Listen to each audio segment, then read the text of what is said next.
저도 이런 발제를 여러 번 듣고 있는데, 그때마다 저는 굉장히, 좀, 뭐랄까, 어리둥절하게 되는 그런 측면이 있는데요.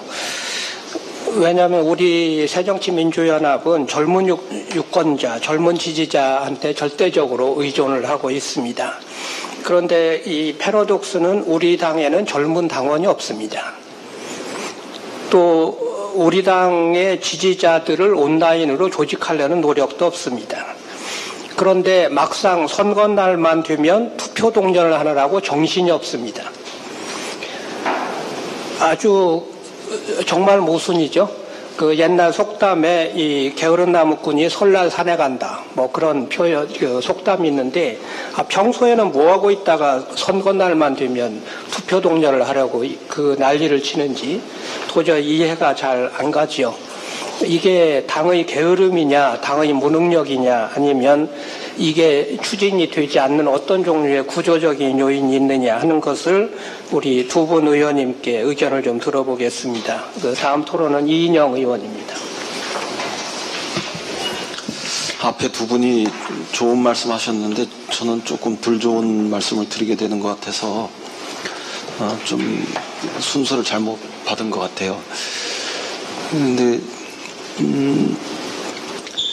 우선 우리가 지금 네트워크 정당을 이야기하지만 당장 우리 앞에 이 발등에 불을 끄지 않으면 거의 백약이 무효일 수 있는 이런 상황이라는 점을 좀 전제로 말씀드리겠습니다. 저도 어제 다른 인터뷰를 하다가 인터뷰를 그냥 중단하고 포기해야 됐는데 워낙 상황은 뭐 심각합니다. 다른 이야기를 하는 것이 좀 한가하게 느껴질 정도로 그런 측면에서 우리가 우선 당면한 세월호 특별법을 잘 처리해야지만 지금 네트워크 정당과 관련해서 이러저러한 이야기를 하고 있는 것들이 현실에 특히 새정치민주연합을 중심으로 해가지고 다시 이야기해 볼 수 있고 실천해 볼 수 있는 그런 기회를 가질 수 있다. 이런 점들은 좀 전제로 해서 말씀드려야 될 것 같습니다. 제가 드려보고 싶은 이야기는 민주당 시절부터 지금 새정치민주연합에 이르기까지 우리가 근대적인 정당 구조를 완성하고 있느냐, 그조차 우리가 완성하지 못한 현실이 있다. 그거는 어떤 방향으로 할 때 완성할 수 있는 거냐, 이런 점이고요. 그 다음에 두 번째는 이렇게 이 관료제적인 조직 구조로 이렇게 대표되고 있는 근대적인 정당 체계를 넘어서 어떻게 이렇게 더 좋은 미래로의 그런 네트워크형 정당 구조들을 완성하고 또 전환시킬 수 있는 거냐, 크게 이 두 가지 측면에서 이렇게 말씀을 드려보겠습니다. 우리는 이렇게 어떤 의미에서는 전근대적인 정당 구조를 가지고 있는 게 사실입니다. 동원형 정당 구조, 또 어떤 면에서는 친목회, 향후회, 산악회 이런 것들에 기반한 정당 구조, 정당 기반, 이런 것들을 가지고 있는 게 사실인데, 이것을 우리가 탈출해 보려고 시도했던 것이 저는 지지자 정당으로서의 어떤 전환 모색이었다, 이렇게 생각합니다. 그런 과정에서 우리가 오픈 프라이머리 이런 것들을 적극적으로 도입했었고,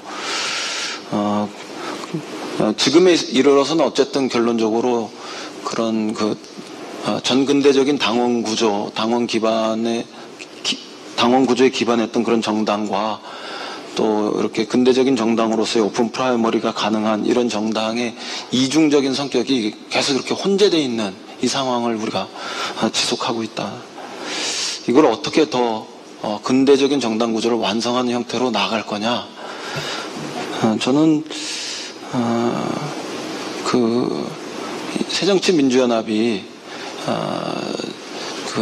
친노동 이런 가치, 이런 것들을 조직적으로 실현해 보는 것이다, 이렇게 생각합니다.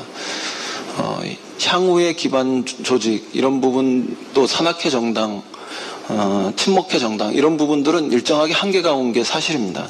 연령적으로도 한계가 왔고, 또 이런 것들을 뛰어넘는 시도로서 했던 SNS 기반 정당의 요소들, 근데 좀 경박하게 표현하면은 들어왔다 나갔다 이런 부분들이 굉장히 좀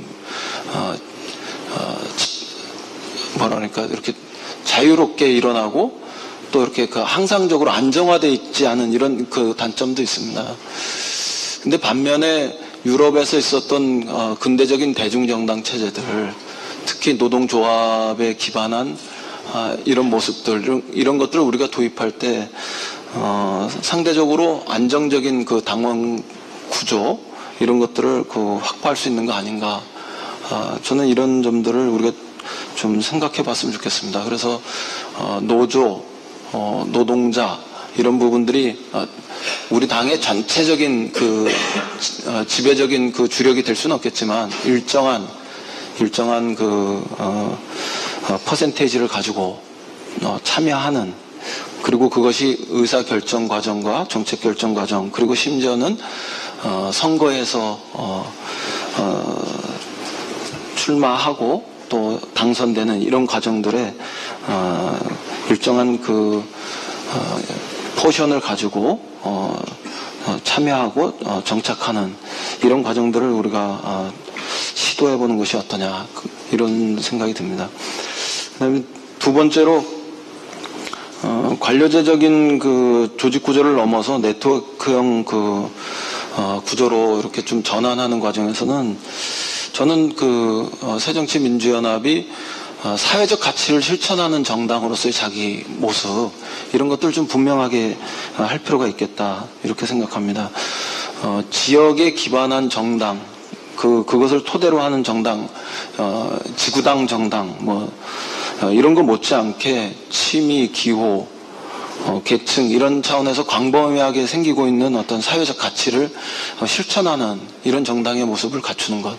예를 들면 사회적 경제, 사회적 기업, 협동조합, 생활협동조합, 의료생협, 에콜라이프, 마을 만들기 등등등등. 어떤 면에서는 지금 서울시장으로 있는 박원순 시장이 쭉 선보이고 있는 이런 가치들, 이런 것들을 실천하는 정당으로서의 자기 정체성을 확장하면 그에 기반해서 다양한 생활 밀착형 네트워크 이런 것들을 형성할 수 있을 것이다, 이렇게 생각합니다. 가령